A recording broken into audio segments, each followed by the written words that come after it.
بال کیسے، رنگ کیسا، چہرہ لمبا ہے کہ گول ہے، قد ناٹا ہے کہ لمبی ہے، سب کچھ دیکھتے ہیں، لیکن ہم نے کبھی نہیں دیکھا کہ کسی نے کہا وہ بیٹا ذرا قرآن شریف لا کر چند آیتیں بھی پڑھ کے سنا دے، ذرا ہم کو وضو کا طریقہ بھی بتا دے، ذرا ہم کو غسل کے مسئلے بھی بتا دے۔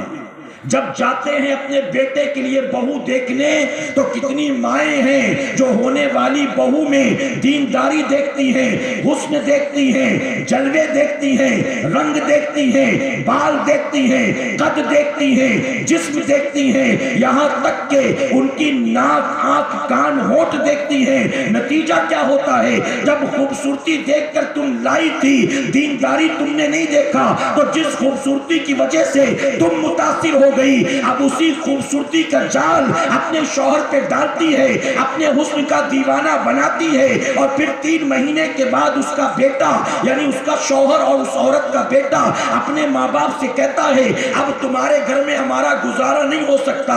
ماں باپ کہتے کہاں جائے گا؟ تو جواب دیتا ہے فٹ پاتھ پر بھیک مانگ کر گزارا کر لوں گا، لیکن اب تمہارے ساتھ نہیں رہوں گا، اپنی بیوی کو میں لے کے جا رہا ہوں، بس اللہ نے اتنا ہی ساتھ لکھا تھا۔ یہ کہہ کر بیوی کو لے کر چل پڑتا ہے، اور پھر ماں باپ روتے پھرتے ہیں ہمارے ساتھ تو دھوکہ ہو گیا، ہم کو نہیں پتا تھا بہو ایسی نکلے گی، ہم کو نہیں پتا تھا۔ ہم کہتے ہیں تو نے ارے بہو ڈھونڈا تھا، اپنی چوائس سے ڈھونڈا تھا، کاش تو نے میرے نبی کی پسند کو تلاش کیا ہوتا۔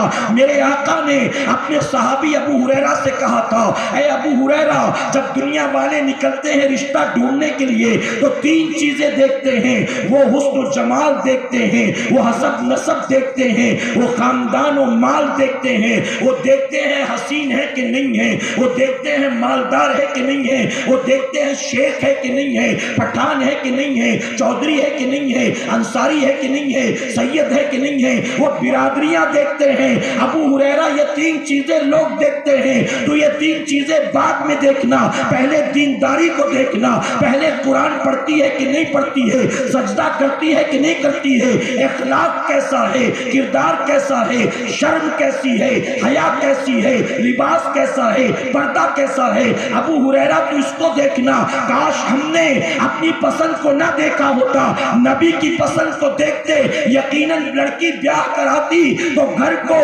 مہابھارت کا میدان نہ بناتی، اس کے قدم پڑتے اور اللہ آنے والی دلہن کے قدموں کی برکت سے تیرے گھر کو جنت کا نمونہ بنا دیتا۔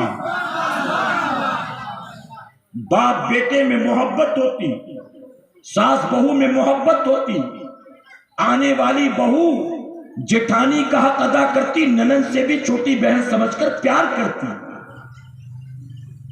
تو سب سے زیادہ حق کس کا ہے؟ جی ماں کا، اس کے بعد چوتھے نمبر پر والد۔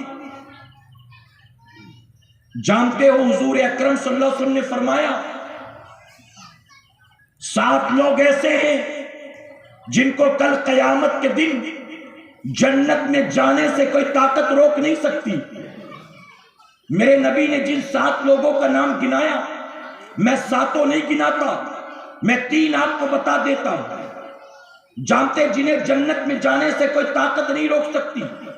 حضور اکرم صلی اللہ علیہ وسلم فرماتے ہیں ایک تو وہ شخص جو کثیر العیال تھا، یعنی جس کے بچے بہت تھے، ذمہ داری بہت تھی، لیکن غریب تھا، چٹنی روٹی کھا کر، روکھی سوکھی کھا کر گزارا کرتا تھا۔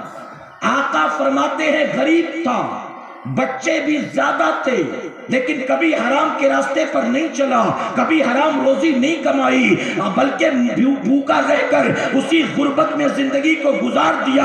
آقا فرماتے قیامت میں اس بندے کو جنت میں جانے سے کوئی روک نہیں سکتا۔ دوسرا فرماتے ہیں اگر ہماری مائیں بہنیں بچیاں کہیں بیٹھی ہیں، ان کا بھی انتظام ہے یہاں بیٹھنے کا تو سنیں۔ دوسرا فرماتے ہیں وہ بیوی جو اس حال میں دنیا سے رخصت ہوئی کہ اس کا شوہر اس سے راضی تھا، اس عورت کو جنت میں جانے سے کوئی طاقت نہیں روک سکتی ہے۔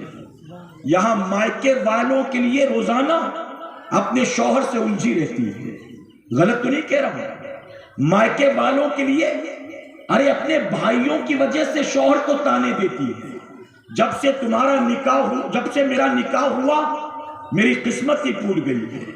کبھی کبھی ہم نے دیکھا، میرے بھائی برا مت ماننا، 2-2 3-3 بچوں کی ماں بن جاتی، 2-2 3-3 بچے ہونے کے بعد بھی کہتی پتہ نہیں کون سی منحوس گھڑی تھی کہ میرے ماں باپ کو تمہارا رشتہ پسند آ گیا، میرے لیے تو ڈاکٹر کا رشتہ آیا تھا، انجینئر کا آیا تھا، منسٹر کا آیا تھا، پتہ نہیں کون سی منحوس گھڑی تھی کہ تمہارے ساتھ رشتہ ہو گیا۔ اب 3 بچے ہونے کے بعد اس کو یاد آیا ہے، اب لگتا ہے کہ اگر بچے نہیں ہوئے ہوتے تو شاید ڈاکٹر کے ساتھ بھاگ جاتی، انجینئر کے ساتھ بھاگ جاتی۔ اب ذرا سوچو، یہ جملے زبان سے نکال کر تمہیں حاصل کیا ہوا؟ یہ باتیں کر کے تم نے شوہر کا دل دکھایا ہے، اس کو تکلیف پہنچایا ہے، اور شوہر کا دل دکھاؤ گی تو تمہیں آخرت میں حاصل کیا ہوگا؟ خاتون جنت حضرت فاطمہ الزہرا رضی اللہ عنہ، توجہ ہے آپ کی؟ مجھے نہیں پتا عورتیں کہاں ہیں، سن رہی کہ نہیں، آپ جا کر ان کو میرا پیغام پہنچا دیجئے گا۔ فرمایا گیا بستر پر بیمار ہیں، آخری وقت ہے، آپ کے شوہر مولا کائنات مولا علی کرم اللہ وجہ الکریم سرہانے بیٹھے ہیں۔ حضرت فاطمہ الزہرا عرض کرتی ہیں، اے علی